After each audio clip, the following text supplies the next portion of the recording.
Diz assim, Lucas, capítulo 19, versículo 28. Tendo assim falado, Jesus seguiu caminhando adiante deles, subindo para Jerusalém. Ao aproximar-se de Betfagé de Betânia, perto do monte chamado das Oliveiras, enviou 2 de seus discípulos, dizendo-lhes: Ide ao povoado que está adiante, e ali, ao entrar, achareis amarrado um jumentinho sobre o qual ninguém jamais montou. Desamarrai-o e trazei-o. Se alguém vos perguntar por que o desamarrais, respondereis assim: o mestre precisa dele. Partiram, pois, os que haviam sido enviados e acharam tudo conforme lhes disseram. Enquanto desamarravam o jumentinho, os seus donos lhe perguntaram: por que desamarrais o jumentinho? Eles responderam: o mestre precisa dele. Levaram-nos, pois, a Jesus e, pondo os seus mantos sobre o jumentinho, fizeram com que Jesus montasse. E, enquanto ele passava, outros estendiam os seus mantos pelo caminho. Já perto da descida do Monte das Oliveiras, toda a multidão de discípulos, alegrando-se muito, começou a louvar a Deus em alta voz por todos os milagres que havia visto, dizendo: Bendito o Rei que vem em nome do Senhor, paz no céu e glória nas alturas. Nisso, alguns dos fariseus dentre a multidão disseram-lhe: Mestre, repreende os seus discípulos. Mas ele lhes respondeu: Eu vos digo que se estes se calarem, as próprias pedras clamarão. Esse texto aqui, ele vai falar sobre a entrada triunfal de Jesus em Jerusalém, e é um texto de fundamental importância. Por quais motivos? Jesus, 3 vezes, já havia predito que isto aconteceria. 3 vezes. Ou seja, o que está acontecendo aqui não era nada de improviso, não era nenhuma surpresa, mas era algo que já estava pré-estabelecido na agenda divina desde a fundação do mundo. E Jesus Cristo já tinha avisado que isto aconteceria. Portanto, ele não foi de forma alguma vencido pelos soldados romanos, pelo Império Romano, porque muitos pensam assim: olha, Jesus Todo-Poderoso ali, de repente se viu como fraco e foi vencido. Não! Tudo isso já estava previsto, ele não foi vencido, não foi pego de surpresa. Ele não foi traído por Judas de forma inesperada, a ponto de tomar um susto. Oh! Até tu, Brutus. Não foi. Lembra que ele mesmo diz a Judas: o que tem para fazer, fazes logo. Porque tudo isso já havia planejado. Ele veio justamente para esta hora aqui. Este foi o grande objetivo de Jesus Cristo. Desse ponto em diante do Evangelho de Lucas que nós começamos hoje, começa a conhecida Semana da Paixão, da Paixão de Jesus Cristo. E se você ler a Escritura, você vai ver que dos 4 evangelhos, a maior parte dos evangelhos, ela trata da última semana da vida de Jesus Cristo.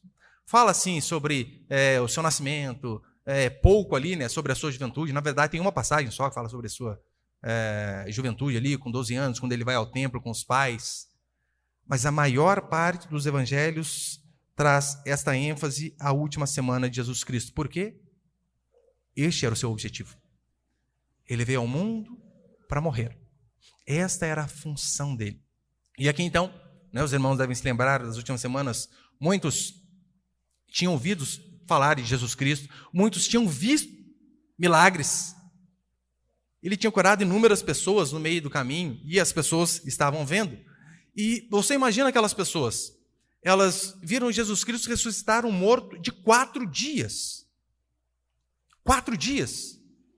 Lázaro fedia podre. E ainda assim, Jesus o ressuscitou. Então, diante daquele fato inegável, ninguém podia negar. Nós vimos Lázaro morto e Lázaro saindo todo enfaixado, quase que apodrecendo. Nós vimos. Diante daqueles fatos, então, muitos, por conta de uma interpretação errada, achavam que este é o homem que vai nos livrar do poder do Império Romano. Este é o homem que vai nos restaurar como nação independente. Este é o homem que vai fazer com que nós deixemos de ser escravos de outra nação. Nós sabemos, não era este o reinado de Jesus Cristo. É tão certo que Lucas capítulo 10, versículo 25 e 26, diz assim: Eis que certo homem, intérprete da lei, não era qualquer um não, eis que certo homem, intérprete da lei, se levantou com o intuito de pôr Jesus à prova e disse-lhe: Mestre, que farei para herdar a vida eterna? Então Jesus lhes perguntou: O que está escrito na lei? Como interpretas? Veja, aquele homem pergunta a ele o que ele faria para herdar a vida eterna, e Jesus responde com uma outra pergunta: O que está escrito? Isso é importantíssimo. O que a lei diz. Mas olha a segunda pergunta. Como você interpreta? Você saber o que está escrito é fundamental, mas não é tudo. Existe uma outra parte, tão importante quanto. Como você interpreta. Porque o livro certo, interpretado de forma errada, pode conduzir você à perdição e não à salvação. Esse foi o caso que aconteceu com esses homens aqui. Eles tinham um livro certo, o Deus certo. O mestre estava diante deles em carne e osso. E ainda assim eles conseguiram se perder por conta de uma interpretação errada da Escritura.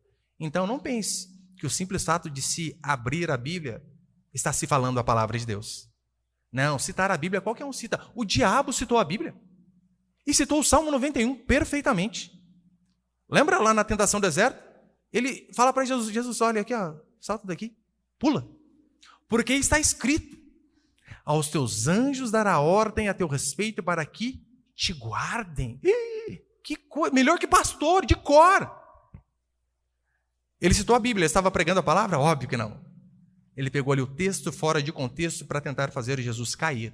E é claro, você lembra a forma como que Jesus venceu o diabo, essa tentação? O diabo disse, está escrito. O que Jesus respondeu?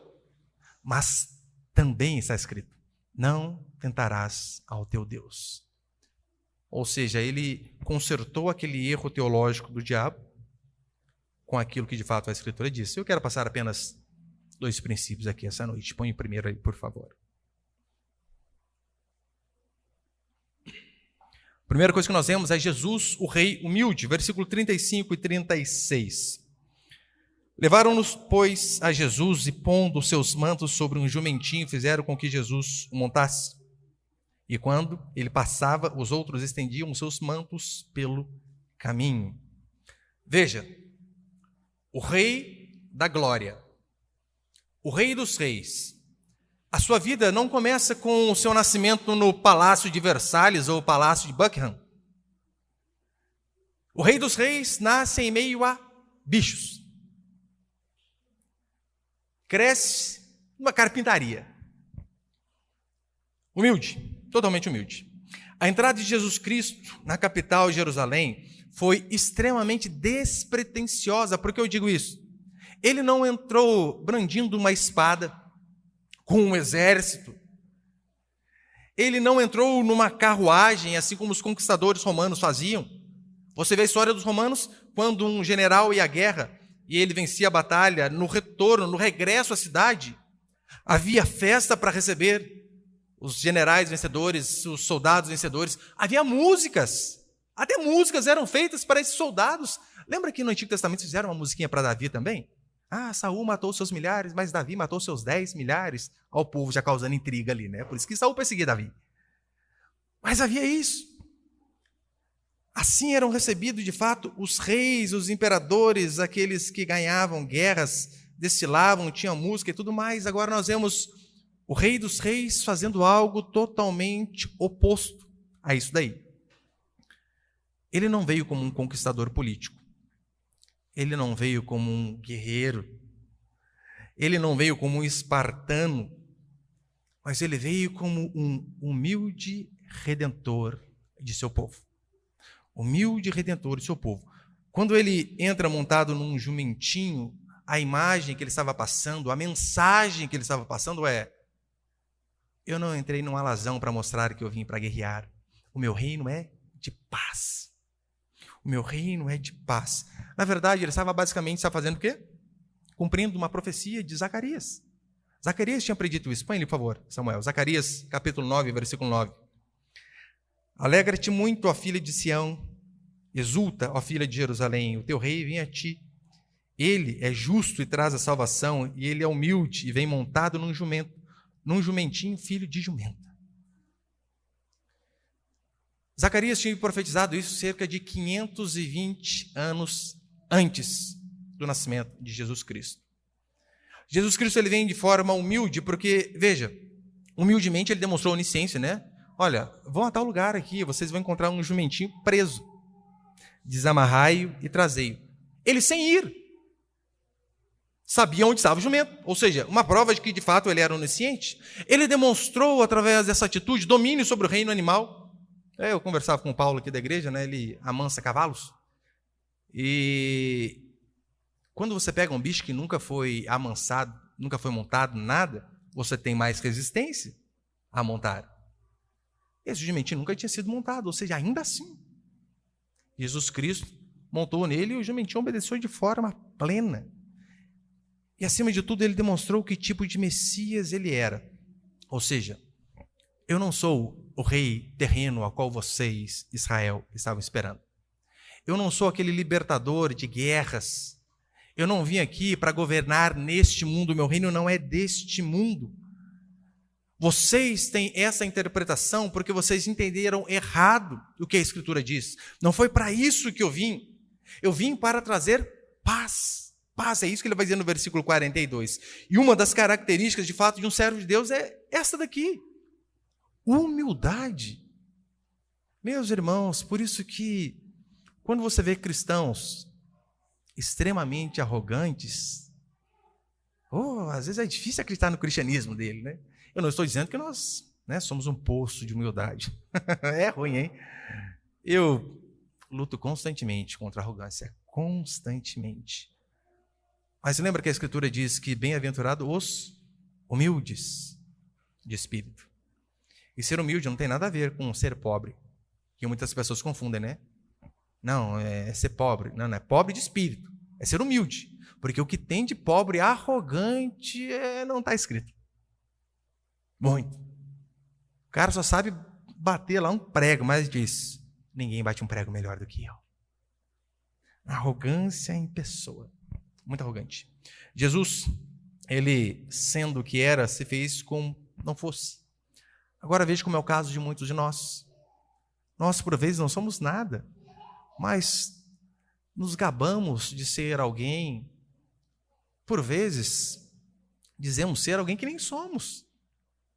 É o famoso garganta, né? Nossa, você conversa com a pessoa, você pensa que é o superstar, mas não é nada. É por esse motivo que eu acho que um dos mandamentos mais difíceis, sabe qual é? Considerai os outros superiores a si mesmo. Gente do céu, eu leio isso aqui toda vez. Não acredito nisso. Sério.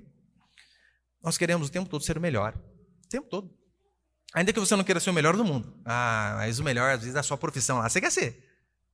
O melhor da sua casa. Você que tem filho. Você pode ver. Seu filho é o melhor em quase tudo, não é? Às vezes seu filho está na escolinha de futebol. Ele tem 3 pernas esquerdas lá. Não sabe jogar nada para você. Meu filho é o Messi. Gente, como que o treinador não coloca ele? Por quê? Mas você precisa ouvir a verdade, né? Porque ele é ruim. É por isso. Só que não.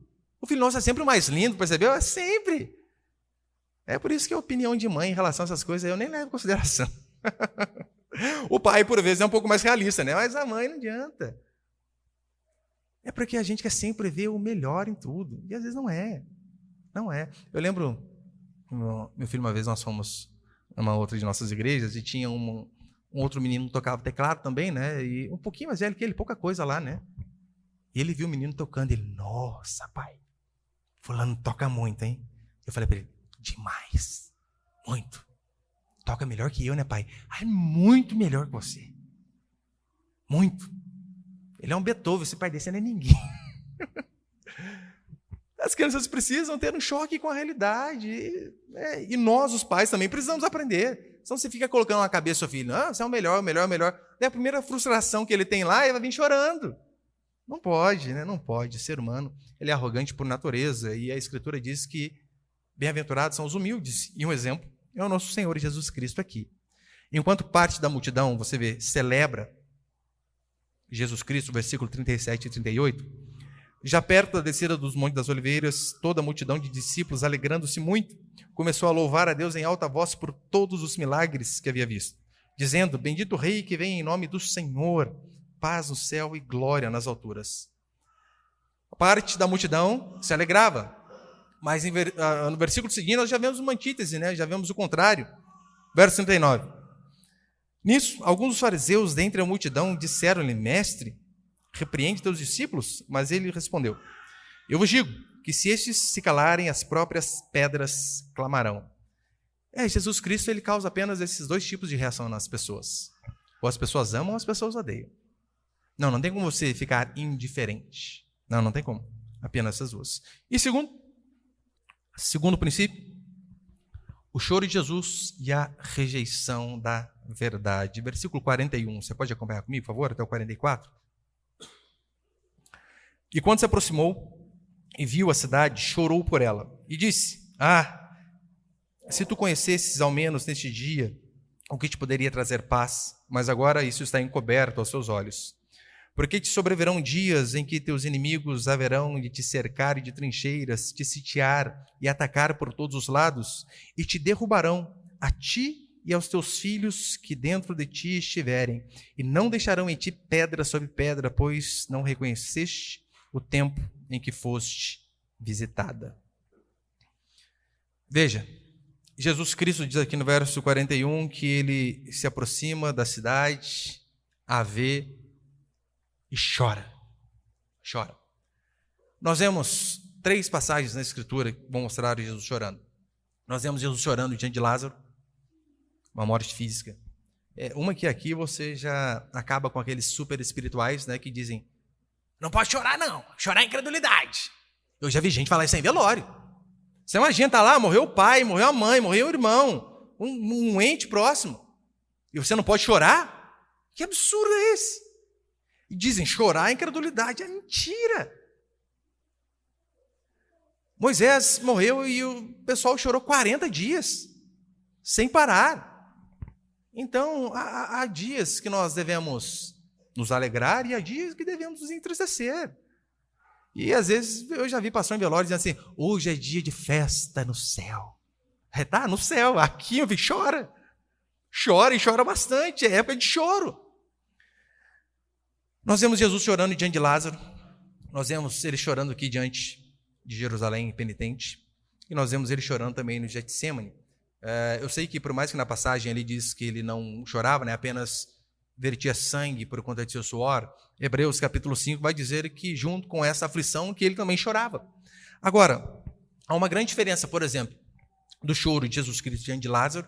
Tanto é que a palavra, quando é usada aqui diante de Lázaro, que Jesus chorou, o choro ali significa chorar de lágrimas, de aflição por conta de perda de alguém. É o que todo mundo está sujeito a passar. Esse é o choro ali. Todavia, a palavra que é usada aqui diante da cidade, né, a palavrinha grega chamada eklausen, que vai muito além de chorar de lágrimas, bem além disso daí. O termo aqui utilizado significa um forte lamento, choro de soluçar. Tamanha era a angústia a qual ele estava passando, sabe? Soluço e gemido, literalmente.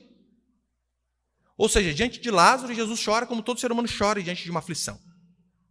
Diante da cidade, que não deu ouvidos à sua mensagem, ele se angustia a ponto de travar a garganta, de soluçar, de prantear literalmente. E qual que era o grande motivo ali da angústia de Jesus Cristo? Aquelas pessoas desperdiçaram a oportunidade de se arrepender dos seus pecados diante do Rei da Glória. Mesmo tendo Jesus Cristo caminhado pelaquela redondeza 3 anos aproximadamente, mesmo elas vendo, como diz o texto, louvando a Deus por conta dos milagres que haviam visto, mesmo diante de seus olhos verem aquelas coisas, muitos permaneceram duros de coração. Ele diz o motivo: ignorância. A ignorância de vocês os levou a não perceberem a oportunidade da visitação. Jesus, ele chora, pois o templo, ao qual era para ser casa de oração, tinha se transformado apenas em religiosidade vazia. Apenas isso. Religiosidade sem o conhecimento genuíno de Deus. Aquele povo continuava sacrificando, continuava orando, continuava cantando, mas eles não entendiam o verdadeiro motivo da adoração e não sabiam o que era arrependimento. Aqueles que estiveram mais próximos de Jesus Cristo não conseguiram perceber que ele era o Filho de Deus. E veja se a igreja hoje também não segue o mesmo caminho.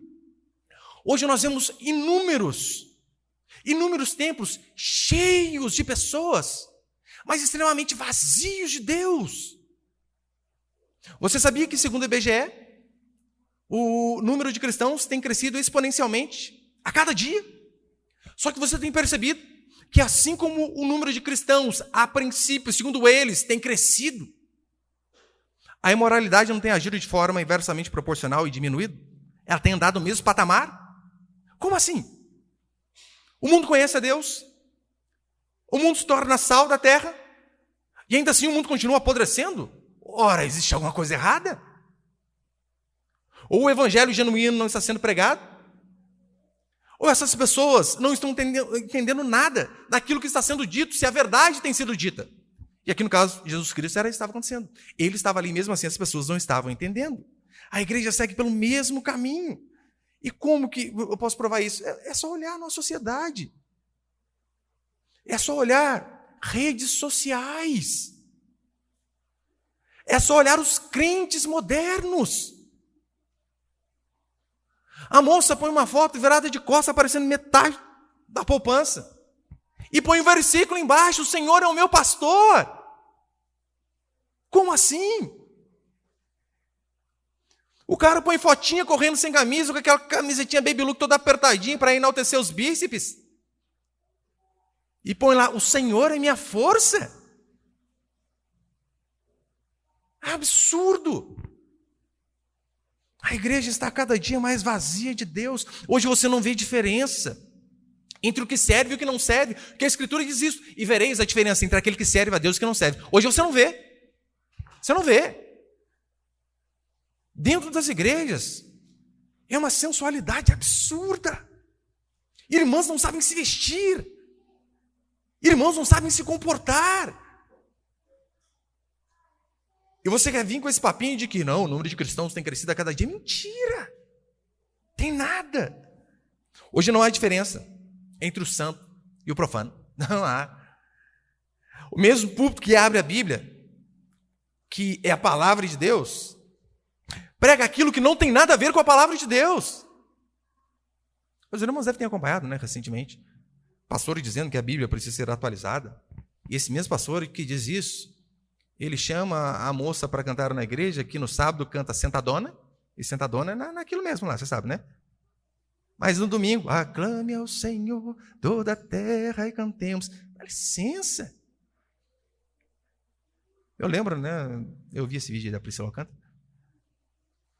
Ela espantada: eu pensei que nunca mais ia me chamar para ir à igreja cantar. A moça, depravada, dizendo: eu pensei que nunca mais ia me chamar, mas o pastor me chamou. Nós vemos aquele outro pastor dizendo que o gay tem que ter orgulho de ser gay. Ora, se não há o confronto em amor, como vai haver mudança? Como vai haver arrependimento? Não há. Eu via sobre algumas igrejas da Inglaterra que elas estavam estudando sobre a utilização do pronome neutro na igreja. Você imagina eu começar o culto aqui? A paz do Senhor é a todos. Gente, pelo amor. O pessoal pode me prender, pode fazer o que quiser, mas não vou fazer isso aí de jeito nenhum. Eles tentam empurrar goela abaixo o progressismo dentro das igrejas. E sabe o que é o pior? Muitas igrejas não são nem apertadas, mas vão fazendo, sem questionar absolutamente nada. Por quê? Muitas igrejas, em vez de serem reunião dos santos, não passam de um Rotary Club, onde você vem aqui, traz aqui a sua mensalidade, sua ofertinha, participa dos clubinhos, das suas panelinhas, você escolhe, as varoas, os saltitantes, os irmãos fortes, o grupo do futebol. Mas de adoração genuína não tem absolutamente nada, nada. Jesus, ele sabia da superficialidade daqueles louvores. Ele sabia que aquele povo que estava dizendo louvores ao Senhor, bendito seja o Senhor, era o mesmo povo que, posteriormente, uma semana depois, estaria dizendo assim: crucifica-o. Ele sabia que aquela espiritualidade era vazia, que era apenas um oba-oba, estavam apenas indo com o povo. E esse é o retrato da igreja moderna, superficial. A igreja moderna é extremamente superficial, o cristianismo é raso. Raso, muito raso. Mensagens bíblicas como a de João Batista, meu irmão, sumiram. Lembra João? João, ele chega diante do rei. Meu irmão, ele não estava diante aqui de pessoas comuns como nós. Ele está diante do rei que tem o poder de matá-lo a qualquer momento. Ele chega diante do rei e diz assim: não te é lícito possuir a mulher de teu irmão. Meu querido, cara, tem que ter um peito, uma coragem para dizer isso daí, sabendo que poderia perder a cabeça. E o que aconteceu com João Batista? Perdeu a cabeça. Literalmente. Não, figura de linguagem, literalmente. Mensagens como a de João têm sumido. Mensagens como a de Jesus, arrependei-vos. Você tem que garimpar muito para você achar lugares que pregam isso daí. Hoje em dia, talvez o que nós mais vemos é aquela mensagem de Jeremias se cumprindo, aquela profecia de Jeremias. Jeremias vai dizer assim: esses falsos pastores aí, eles curam superficialmente a ferida do meu povo, dizendo paz, paz, quando não há paz. Este é o retrato da maioria dos púlpitos cristãos modernos. Pessoas que pregam apenas paz. Pessoas que curam superficialmente a ferida das pessoas. Pregadores que colocam um band-aid numa pessoa que está com um tumor do tamanho do caroço de um abacate. Eles acham que eles estão fazendo algo bom. Não estão. Estão prejudicando a igreja. Estão conduzindo centenas de milhares e milhões de pessoas ao abismo, sendo que essas pessoas deveriam estar ouvindo a verdade. Antes as pessoas eram confrontadas por seus pecados, e sabe o que elas faziam? Elas mudavam de vida. Hoje as pessoas são confrontadas do púlpito, ou às vezes no particular por seus pastores. Sabe o que a maioria faz? Muda de igreja. Não muda de vida. Já se viu o pastor aqui falou que é isso, que eu tenho que ser mais firme com a mulher? Não vou ficar aqui não. O pastor falou que eu tenho que educar meus filhos, que eu tenho que ser mais firme? Não dá não. O pastor falou, pediu para a esposa dele falar que a roupa da minha esposa está meio ruim? Não, jamais. Ao invés de mudar de atitude, prefere mudar de igreja. E esse é o cristianismo que nós temos hoje. Junta-se a isso pastores que se preocupam apenas com a arrecadação, e não com a santidade, com o caráter das ovelhas. Meu irmão, então esquece evangelho. Não tem mais evangelho. Eu falei para os irmãos, a moça veio à nossa igreja, e ela tomou um susto quando eu fui começar a pregação, assim, olha, abra sua Bíblia comigo no Evangelho de Lucas, capítulo tal. E eu fui visitá-la na semana que ela veio à igreja, e ela, pastor, tomei um susto, o senhor começa o culto assim, né? Abra a Bíblia. Como você quer que eu comece, criatura? Ela, não, porque lá de onde eu vim, as pregações são pregações sobre diversos livros, né? Sobre saúde, bem-estar, sobre se dar bem financeiramente, sobre se comportar no meio das pessoas, no seu hall de amigos. É sobre isso, pastor. Tanto é que a gente nem leva mais Bíblia. Gente do céu. Eu estou muito antiquado, não é possível. 37 anos, mas eu estou muito velho, só pode. Pastor arcaico. Mas este é o rumo que a igreja moderna tem tomado. Como eu disse, segundo o IBGE, os cristãos, o número, né, estão crescendo a cada dia. A prova que isso é uma mentira é que o mundo tem apodrecido mais a cada dia. Se de fato estivesse crescendo genuinamente, meu irmão, você vê pessoas, por exemplo, na época de Jonathan Edwards, que quando pregou aquele sermão, olha o nome do sermão, né? Pecadores nas mãos de um Deus irado. Se o cara lê esse título, eu já fico com medo. Ai, meu Deus, como assim? Pecadores nas mãos de um Deus irado. Você falar isso aí hoje, nossa, quase a apologia à violência. Não pode. E uma das consequências deste sermão foi pessoas urrarem de arrependimento de seus pecados. Há relatos de pessoas irem às delegacias pedindo, prendam-me. E o delegado, mas por quê? Eu sou um pecador. Não, mas o que você fez? Não, eu pensei mal do próximo. Eu desejei mal para o outro. Olha, eu imaginei eu com outra pessoa, esse adultério de ser preso. E o delegado, não, como assim? Eu não posso te prender por conta disso. Tamanha era a convicção de pecado. Agora, hoje em dia, o que os púlpitos mais fazem é transformar pecadores em vítimas da sociedade. A pessoa vem até, ai meu Deus, eu preciso mudar, sou pecador. Mas o pastor ele parece aquele amaciante de carne. Que a pessoa ela entra com um senso de pecaminosidade. Mas ela sai dali, gente, eu não sou tão ruim assim quanto eu achava, não. Até que há alguma coisa boa em mim. Muito triste. Aquelas pessoas religiosas perderam a oportunidade de reconhecerem o verdadeiro Messias e de se arrependerem de seus pecados e serem salvas. Tanto é que no versículo 42, olha o que ele diz, né? E disse, se tu conhecesses, ao menos neste dia, o que poderia te trazer paz, mas agora isso está encoberto aos teus olhos. Eles não conheceram a Cristo, mesmo Cristo fisicamente diante deles. Fisicamente. É por isso que o fato de nós estarmos aqui é milagre. Nós não vemos fisicamente. E ainda assim, reconhecemos que Ele é Deus. Aqueles homens, sendo religiosos, a religião deles não serviu para nada. Tendo o livro de Deus, não adiantou de nada. Jerusalém é a cidade dos profetas, dos escribas, dos mestres. Não conseguiu reconhecer o Salvador. Por quê? Dureza de coração. Ignorância. Um povo duro. Isso que a gente mais vê. Pessoas extremamente duras. Pessoas que preferem deliberadamente continuarem no pecado. A dizerem, eu errei, vou mudar. Porque reconhecer erro é humilhante demais, não é? Muito humilhante. Mas é isso que nos transforma. Já estou encerrando. E veja quais foram as consequências para esse povo. Para esse povo que teve a oportunidade de se arrepender dos seus pecados e reconhecer Jesus Cristo não fez. Veja quais foram, em primeiro lugar, as consequências terrenas.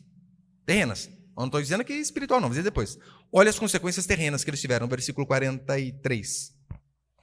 Porque te sobrevirão dias em que os teus inimigos haverão de te cercar de trincheiras, te sitiar e te atacar por todos os lados. Sitiar é cercar também, né? E te derrubarão, a ti e aos teus filhos que dentro de ti estiverem, e não deixarão em ti pedra sobre pedra, pois não reconheceste o tempo em que foste visitado. Jesus Cristo, ele chega diante daquela cidade e chora, porque ele sabia, a consequência sobre vocês vai ser terrível. Por isso ele chora. Ele sabia qual castigo estaria para vir sobre aquela cidade. E, historicamente, no ano 70, de fato, foi isso que aconteceu. Jerusalém foi invadida, saqueada e destruída. Isso você pode acompanhar por qualquer historiador que não seja cristão. A invasão de Jerusalém por Tito foi a tragédia das tragédias. Tragédia das tragédias. Uma invasão sangrenta e brutal. O povo não perdoou ninguém. Milhares de pessoas morreram de fome. Por quê? O que eles faziam? Eles cercavam a cidade. Você lembra? Vez de regra, as cidades eram cercadas por muralhas, haviam grandes portões. Então, quando o exército inimigo queria atacar outro exército, eles sitiavam, cercavam aquela cidade. E aquelas pessoas não podiam sair para nada, para plantar, para comprar, para beber água. E automaticamente ali o que eles tinham de alimento ia acabando, e o povo com fome ia enfraquecendo. Então, quando eles estavam extremamente fracos e alguns já começavam a morrer, o exército inimigo entrava de forma impetuosa, forte, contra um povo que não conseguia ficar de pé. A fome reinava do lado de dentro e o cerco inimigo dominava para o lado de fora. Não havia escape. Exatamente isso aqui que diz no versículo 43. Que sobrevirão dias em que os teus inimigos haverão de te cercar de trincheiras, te sitiar. Vão cercar você e não vai haver escapatória. Há relatos que mães comiam os próprios filhos aqui também. Também era fome. Não tinham que comer. Não tinham que comer. Canibalismo. literalmente. A fome reinava, não havia escape. Historicamente, você vê que quando Tito ele invade a cidade, havia inúmeros corpos já em estágio de putrefação dentro da cidade, pessoas que já tinham morrido. E só vou dar a você apenas uma fonte histórica, apenas uma. Flávio Joséfo, historiador judeu que não acredita em Jesus Cristo. Eu estou dando para você uma fonte extra-bíblica. Flávio Joséfo, judeu, está até hoje esperando o Messias. Ele, em seu livro, A Guerra dos Judeus, ele escreve assim, põe ali, por favor, Samuel. Enquanto o santuário era queimado, falando do santuário de Jerusalém, né? Ali no ano 70. Enquanto o santuário era queimado, não se mostrou piedade por idade, nem respeito por posição. Ao contrário, crianças e idosos, leigos e sacerdotes, igualmente foram massacrados. O imperador ordenou que toda a cidade e o povo fossem arrasados completamente, e que fossem deixadas somente as partes mais altas das torres e a porção do muro que fecha a cidade do lado ocidental. Todo o restante do muro que circunda a cidade foi tão completamente destruído que os futuros visitantes ao local não conseguiriam acreditar que a cidade fora um dia habitada. Olha o tamanho da desgraça. Há alguns vídeos na internet de arqueólogos mostrando literalmente, né? Jerusalém virou um montão de pedras. Lembra o que Jesus disse aqui? Não ficará pedra sobre pedra. Exatamente. Acabou tudo. Tudo virou pedra. E deixando bem claro, né? Esta aqui foi a desgraça terrena. Por aquelas pessoas não darem ouvido a Cristo e não se arrependerem de seus pecados. Essa foi a desgraça terrena. Imagine a desgraça espiritual. Imagine as pessoas que têm oportunidade, como todos vocês aqui, de ouvir o Evangelho semana após semana. E mesmo assim, permanecerem duros de coração, não se arrependendo dos seus pecados. Se essa desgraça terrena veio sobre eles, imagine o que vai ser o fim da sua vida. Se você não se arrepende dos seus pecados, ouvindo, domingo após domingo, a respeito desse Jesus Cristo. A Escritura dá alguns exemplos. Por exemplo, Apocalipse vai dizer que estes experimentarão o vinho da cólera do Cordeiro, sem mistura. Cólera, né? Mais forte que ira. Experimentarão a cólera do Cordeiro.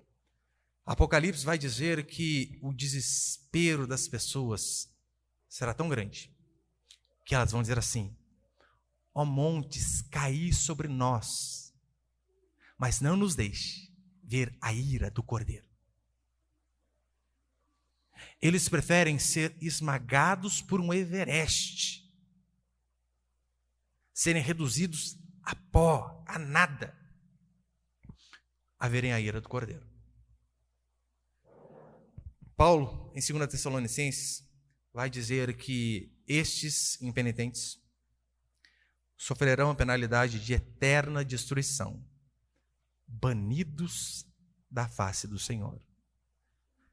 Penalidade de eterna destruição e banidos, longe de toda e qualquer gota de misericórdia. Oh, a desgraça espiritual vai ser muito maior do que Jerusalém destruída no ano 70. Por isso, hoje, mais uma vez, eu e você, meus queridos irmãos e irmãs, nós temos o privilégio de não ouvir pessoalmente o Rei dos Reis, como esses homens e mulheres tiveram.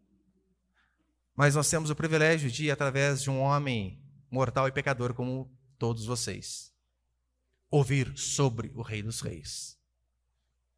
E temos a oportunidade, dia após dia, culto após culto, de nos arrependermos de nossos pecados, de nos entregarmos totalmente ao Senhor, dizendo: ó Deus, perdoa os meus pecados e tenha misericórdia da minha vida. Toma a minha vida por completo nas mãos do Senhor. Que nada que há em mim seja meu, mas toda a minha vida seja para o louvor da tua glória. Nós temos a oportunidade de dizer como aquela humilde serva Maria, que diante da mensagem do anjo diz: eis aqui a tua serva, cumpra em mim o teu querer. Porque esses que não se dobram diante do Senhor, esse Deus benigno e paciente, não vai ter você por inocente. Você, que vem à igreja domingo após domingo, que ouve a pregação domingo após domingo, o Senhor não vai te ter por inocente, se você não se arrepender dos seus pecados e não mudar de vida. Mas você será cobrado e penalizado duramente por conta de seus pecados. Mas o Senhor é bondoso e benigno. E toda vez que há em nós um coração arrependido, há graça e misericórdia. Que Deus possa conduzir os nossos corações ao arrependimento e as nossas vidas a uma vida de adoração e gratidão àquele que morreu por nós. Amém, meus queridos? Amém, meus queridos?